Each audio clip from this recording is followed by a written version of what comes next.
નમસ્કાર દર્શક મિત્રો, એસડી ન્યૂઝ ગુજરાતી ચેનલ પર આપનું સ્વાગત છે અને હું આપની સાથે વૈશાલી પોબારુ કરીશું નજર આજના સમાચાર પર।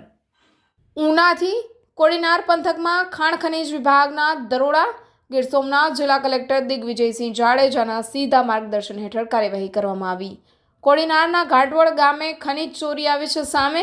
સર્વે નંબર 323 પૈકી 1, 334 પૈકી 1, 301 પૈકી 4 તેમજ 303 નંબરના સર્વે નંબર પર તંત્ર દ્વારા થઈ હતી તપાસ।